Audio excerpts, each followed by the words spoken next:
Saya tantang kamu sekarang sebagai orang bertanggung jawab dari atas narasi kamu, tunjukin satu ulama di atas muka bumi. Mereka bilang itu di situ Nabi Yusuf kutifan itu kata bahasa Arab, itu bahasa Ibrani, bukan bahasa Arab, dan bukan artinya tuanku dalam bahasa Arab. Rabb itu di dalam bahasa Arab tidak memiliki kosakata yang namanya tuan, sayyid, pelihara, dan mendidik, dan tidak boleh mensandarkan kepada manusia. Saya nanya tentang kamu sekarang, buka ulama. Saya udah buka datanya, tafsir Ibnu Katsir, Al-Qurtubi, At-Tabarani, semua ulama bilang kata Rabb di situ artinya kata tuanku, raja, malik. Tadi kamu baca nggak malik, raja, raja, raja juga bisa dikatakan raja. Itu menurut ulama. Haleluya, haleluya, haleluya. Assalamualaikum warahmatullahi wabarakatuh. Salam Aki. Aku kabarkan Injil keselamatan. Aki, aku kabarkan Injil keselamatan. Bapak Ibu kasih Tuhan, ketemu lagi dengan saya Evangelis Avraham Effendi Usman. Bagaimana kabar Bapak Ibu semua? Tentu luar biasa. Yes, yes, wow, kita itu sangat istimewa. Nah saudaraku, saya ingin mengajak kita semuanya untuk menyaksikan sebuah cuplikan video di mana Yusuf PI disidang oleh orang yang keturunan mungkin Habibkah atau siapakah, yang jelas beliau ini keturunan Arab, saudara ya, menyidang Yusuf PI karena salah dalam bernarasi ketika diskusi dengan Edis TV. Bagaimana kelanjutan videonya? Mari sama-sama kita lihat, kita saksikan, dan kita dengar. Saya tantang kamu sekarang sebagai orang bertanggung jawab dari atas narasi kamu, tunjukin satu ulama di atas muka bumi. Mereka bilang itu di situ Nabi Yusuf kutifan itu kata bahasa Arab, itu bahasa Ibrani, bukan bahasa Arab, dan bukan artinya tuanku dalam bahasa Arab. Rabb itu di dalam bahasa Arab tidak memiliki kosakata yang namanya tuan, sayyid, pelihara, dan mendidik, dan tidak boleh mensandarkan kepada manusia. Saya nanya tentang kamu sekarang, buka ulama. Saya udah buka datanya, tafsir Ibnu Katsir, Al-Qurtubi, At-Tabarani, semua ulama bilang kata Rabb di situ artinya kata tuanku, raja, malik. Tadi kamu baca nggak malik, raja, raja, raja juga bisa dikatakan raja. Itu menurut ulama. Anda sekarang Yusuf datang di 2025 menarasikan, menafsirkan Al-Quran dengan hawa nafsu Anda, menarasi, membelintir, membawa ke bahasa Ibrani, membilang Yusuf di situ menyatakan bahasa Ibrani. Itu dari mana narasi Anda? Silahkan buka kitab, buka data, tunjukin kepada aku. Host ya, kamu buka data dimanapun, nggak ada Nabi Yusuf bahasa Arab. Tunjukkan sama saya atau ulama manapun. Aku nggak bahas yang masalah Yusuf bahasa. Saya bahas begini-begini. Makanya gini host ya, yang saya sampaikan tadi apa ya? Nabi Yusuf Al-Quran ini berbahasa Arab atau berbahasa Ibrani? Aduh, tegas. Host ya. Baik, Al-Quran wa ma arsalna kami rasulin illa bilisani qaumihi liyubayyina lahum. Inna anzalnahu Qur'anan Arabiyyan la'allakum ta'qilun. Oke. Jadi kita mau paham Al-Quran, kita mau paham Al-Quran pakai bahasa Ibrani atau pakai bahasa Arab? Baik, Al-Quran nggak ada bahasa Ibrani, udah dibilang juga nggak ada bahasa Ibrani Al-Quran, tapi bahasa Arab. Yusuf. Kita mau paham Al-Quran, kita harus pakai bahasa Arab, kaidah bahasa Arab untuk memahami Al-Quran, atau kita mau pakai bahasa Ibrani? Sekarang gini aja, coba Anda terjemahkan kata Robbi itu ke dalam bahasa Ibrani, bahasanya Nabi Yusuf. Coba silakan dari Pak, bentar, Anda jawab, yang Yusuf, Anda jawab Yusuf. Sebentar, Anda membawanya ke dalam bahasa Arab atau bahasa Ibrani. Sebentar, saya udah jawab tegas, makanya dengarkan dulu. Saya udah jawab tegas ya. Inna anzalnahu Qur'anan Arabiyyan la'allakum ta'qilun. Oke. Baik, ini direkam Yusuf, coba ini direkam ditanggung jawab.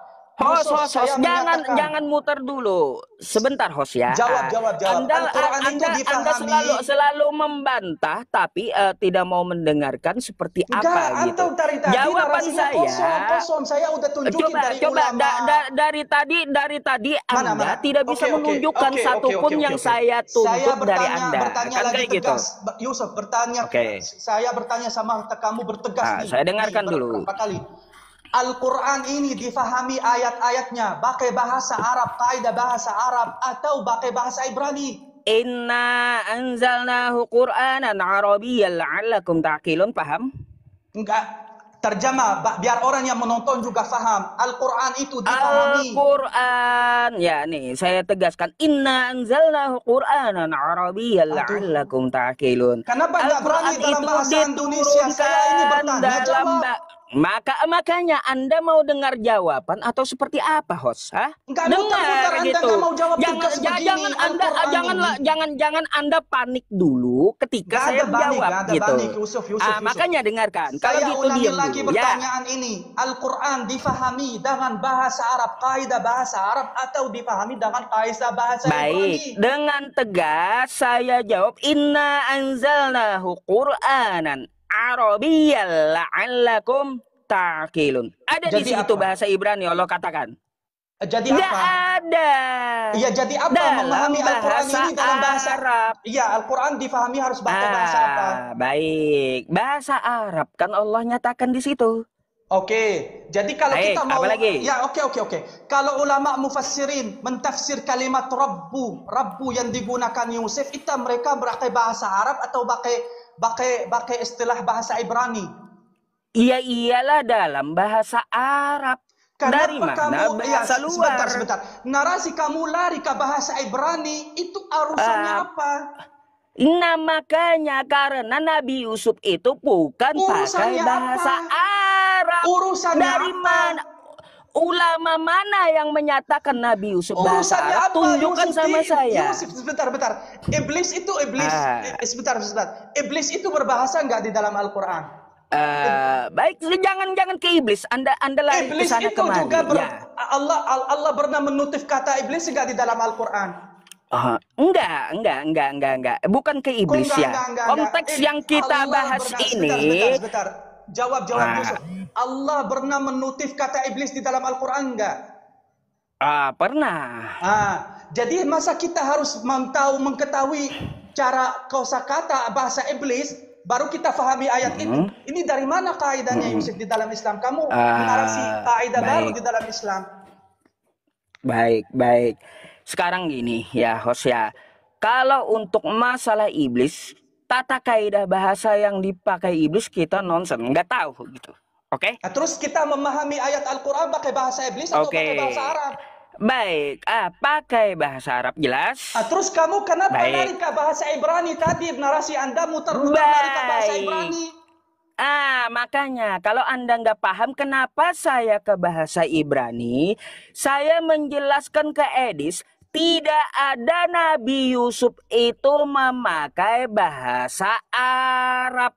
Tunjukkan ulama yang mengatakan Nabi Yusuf itu. Kita nggak bahas Yusuf di situ, kita bahas ayat Al-Quran.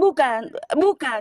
Yang saya sampaikan kepada Edis adalah bahwa Nabi Yusuf itu tidak ada memakai bahasa Arab. La haula wala quwata illa billahil alil azim. Dengarkan dulu. Biar Anda paham. Ya, Majid. Sayyid. Coba biar Anda paham. Yang saya sampaikan ke Edis ya, bukan tata kaidah bahasa Arab, tetapi tata kaidah bahasa Ibrani yang dipakai Nabi Yusuf. Oke? Nggak ada bahasa Ibrani di situ. Nabi Yusuf di situ. Sebentar. Ini keracuan banget. Ini tambah tergelam ini. Sebentar Yusuf. Apa? Antum di situ Al-Quran turun di bahasa Arab. Berarti kamu menjelaskan kepada orang Kristen pakai bahasa Ibrani, ya racu. Kamu harus menjelaskan ayat Al-Quran dengan bahasa Arab, bukan lari ke bahasa Ibrani, Yusuf. Nah, saudaraku dikasih Tuhan, para pencinta Jehovah dan para pengikut Kristus yang setia. Bagaimana tanggapan kita semuanya setelah kita sama-sama melihat, menyaksikan, mendengar apa yang dibahas oleh dua orang Islam tersebut. Di mana Yusuf PI di sidang dipertanyakan, ilmunya dipertanyakan, hal-hal yang patut dipertanyakan. Ini akibat sering membahas Alkitab, Bapak Ibu. Ya, sering membahas Alkitab. Dan Yusuf PI, Bapak Ibu, dia sudah berubah profesi. Dia sudah tiap saat, tiap malam, tiap detik bahas Alkitab. Yang keluar dari mulut bibir lidahnya itu Rasul Paulus Yesus, Rasul Paulus Yesus. Yang dikutip tiap saat ketika dia live itu adalah Alkitab, Alkitab, Alkitab. Dia mencari cara bagaimana ayat Alkitab itu bisa dia hina, bisa dia rendahkan, bisa dia olok-olok. Dan Bapak Ibu, mereka tidak akan kena hukum penistaan agama. Sekalipun olok-olokan mereka itu begitu nyata, begitu hebat olok-olokan mereka, begitu hebat penghinaan Yusuf PI terhadap Alkitab, tetap hukum penistaan tidak akan kena karena mereka lagi berdakwah. Namanya juga ustadz, Bapak Ibu. Ustadz sekarang beda dengan ustadz dulu. Kalau ustadz dulu membahas Al-Quran, bahas hadis, bahas sejarah tentang Islam, bahas tentang Isra Mi'raj, bahas tentang hukum ini, hukum itu, bahas taharah, bahas bagaimana cara naik haji yang sah, syarat-syarat naik haji, semua dibahas Bapak Ibu. Tetapi ustadz sekarang kebanyakan membahas Alkitab. Contohnya seperti Ustadz Yusuf PI. Yusuf PI terkenal Bapak Ibu sekarang karena dia bahas Alkitab. Ya. Jadi saudaraku ini kasih Tuhan, saudara-saudara yang di luar kekristenan, kalau saudara mau dikenal seperti Yusuf PI, seperti Nandar, seperti Uniripa, seperti Zumba, ayo bahas Alkitab dan bahas nama Yesus. Itu membuat Anda terkenal. Ya, membuat Anda terkenal. Dulu tidak ada yang tahu siapa itu Yusuf PI. Dulu tidak ada yang tahu siapa itu Zumba. Dulu tidak ada yang tahu siapa itu Seripa. Dulu tidak ada yang tahu siapa Nandar, Bapak Ibu. Dulu tidak ada yang tahu siapa Faruk.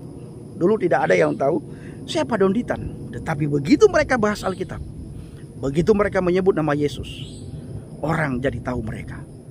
Begitu juga saya, saudaraku. Dulu tidak ada yang tahu siapa saya ini. Tapi begitu saya percaya kepada Yesus Kristus sebagai Tuhan dan Juru Selamat, saya dikenal.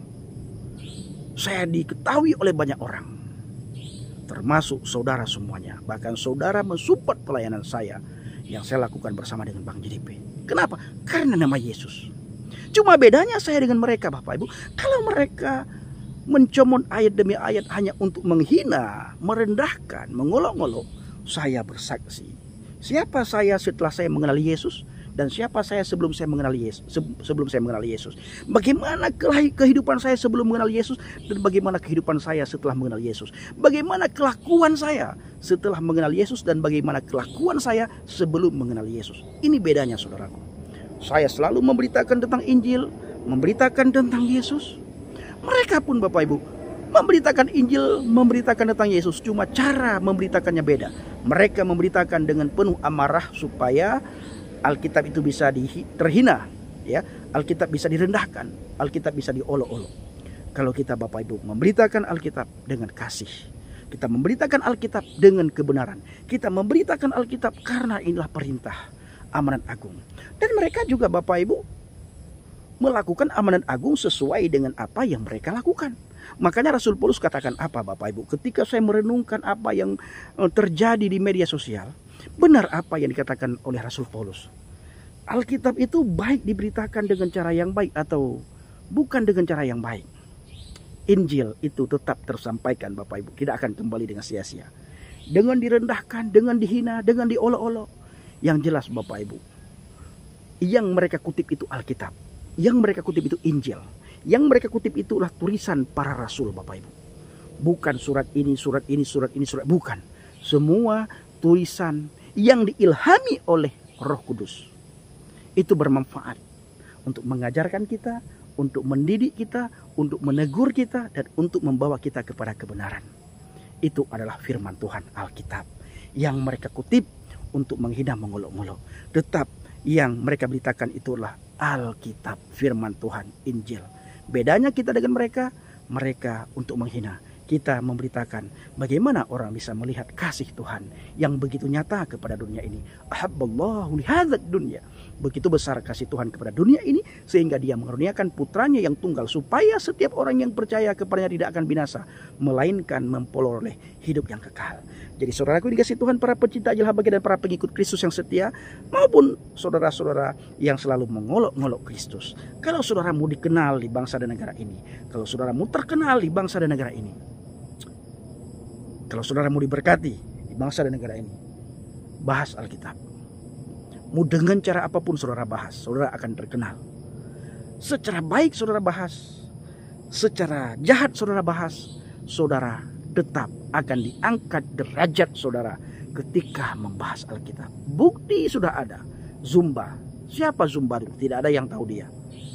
Dia seorang polemikus, dia seorang penghina, penghujat. Tetapi karena Alkitab yang keluar selalu dari mulut bibir lidahnya, derajat si Zumba diangkat, saudaraku. Jadi yang mengangkat derajat si Zumba dan kawan-kawan itu bukan kitab lain, tetapi Alkitab yang kita imani. Nah, saudaraku yang dikasihi Tuhan, para pecinta Injil Habagi dan para pengikut Kristus yang setia. Ini kiranya video singkat ini menjadi berkat bagi kita semuanya, memberikan motivasi kepada kita. Ayo, beritakanlah Injil, bersaksi sampai Yesus datang nantinya untuk menjemput kita orang-orang yang percaya dan untuk menghakimi baik orang hidup maupun orang mati. Ketika Yesus datang yang kedua kali nantinya, bila kita tidak beriman kepada dia, belum beriman kepada dia, dan iman kita hilang, kita menyangkal dia, siap-siap kita akan dihakimi, saudaraku. Ya, kita akan dihakimi dan kita tidak bisa lari daripada penghakiman Tuhan. Dia raja di atas segala raja. Dia Tuhannya manusia. Ya, bukan Tuhan bagi yang lain, tapi dia benar-benar Tuhan bagi manusia. Makanya dia datang untuk menghakimi manusia. Dia bukan datang untuk menghakimi hewan, binatang, enggak. Tapi dia datang untuk menghakimi manusia. Karena manusia diberikan akal yang sangat sempurna oleh Tuhan. Dan akal itu akan diminta pertanggungjawaban. Kemana kita bawa akal kita? Apakah kita pergunakan akal kita untuk memberitakan Injil atau kita pergunakan akal kita untuk menghina Alkitab, menghina Tuhan? Kita akan diminta pertanggungjawaban. Setiap akal, setiap tutur kata, setiap tingkah laku akan diminta pertanggungjawabannya. Saudaraku yang dikasihi Tuhan, para pecinta Injil Habagi dan para pengikut Kristus yang setia, harapan saya kepada saudara semuanya, dukung dalam doa pelayanan yang akan kita lakukan bersama dengan Bang JDP pertengahan bulan ini. Kita akan kembali penginjilan bermisi untuk menjangkau kembali mereka yang sudah lama undur di hadapan Tuhan alias yang sudah dimukalafkan. Kita bawa kembali ke jalan yang benar dan memberitakan Injil kepada mereka yang belum mengenal Injil dan menguatkan anak-anak Tuhan di daerah-daerah khususnya di pedalaman. Bapak Ibu dukung dalam doa, bawa dalam doa syafaat saudara semuanya. Di setiap saudara berdoa, saudara bawa pelayanan yang sedang kita lakukan. Saya bersama dengan Bang JDP sangat membutuhkan doa saudara, agar terhindar dari hal yang tidak akan kita inginkan, agar tercukupkan semua kebutuhan dalam pelayanan, dan agar apa yang kami sampaikan itu benar-benar hikmat yang datang daripada Tuhan. Jadi Bapak Ibu, ketika kami memberitakan Injil, saudara yang mendoakan, itu kekuatan yang bisa kita rasakan itu adalah luar biasa. Kita melihat bagaimana Indonesia diubahkan, kita melihat bagaimana pertobatan terjadi di bangsa dan negara ini. Terima kasih. Shalom alaikum bishim Hamasyah. Salam Aki. Aku kabarkan Injil keselamatan. Bapak Yahweh bishim Adonai Yesus Hamasyah. Waruah Kudus memberkati kita semua. Haleluya. Amin. Salam murtadin. Terima kasih.